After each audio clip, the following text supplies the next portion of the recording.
The adaptive immune system is elegantly choreographed to recognize and attack viruses and other pathogens that are foreign to the body. This animation will walk through how a critical component of the adaptive immune system, the T-cell receptor or TCR, alerts the immune system to mount an attack through a cascading series of responses.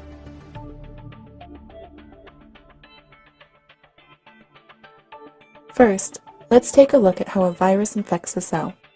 A virus injects its genome into the host cell and commandeers the cell's internal machinery.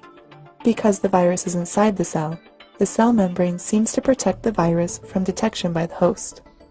However, the human body has a strategy to survey even the inside of its own cells, an intricate mechanism in which cells decimate some of their own contents and display a sample of these contents on the outside of their cell membranes. This display is accomplished using a protein called the human leukocyte antigen, or HLA. HLA proteins cover the surface of cells, displaying samples of the proteins those cells contain, analogous to the barcode on the outside of packages at the grocery store.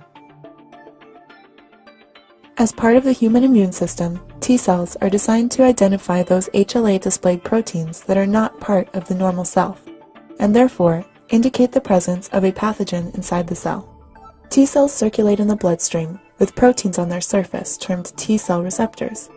These receptors interact with or scan the HLA-displayed proteins or barcodes looking for a match.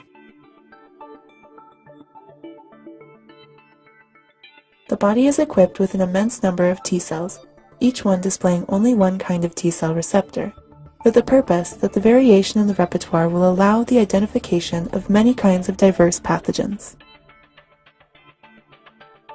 When a given T cell receptor does fit well with an HLA-displayed protein, it signals the adaptive immune system to spring into action and mount an immune response.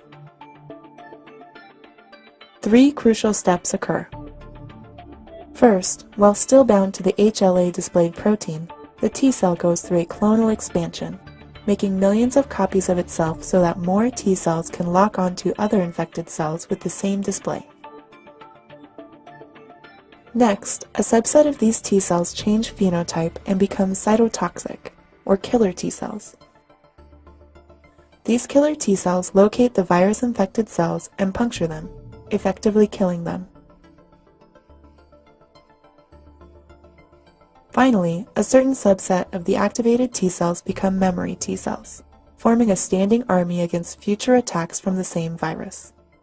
This immunological memory is a critical component of vaccine development.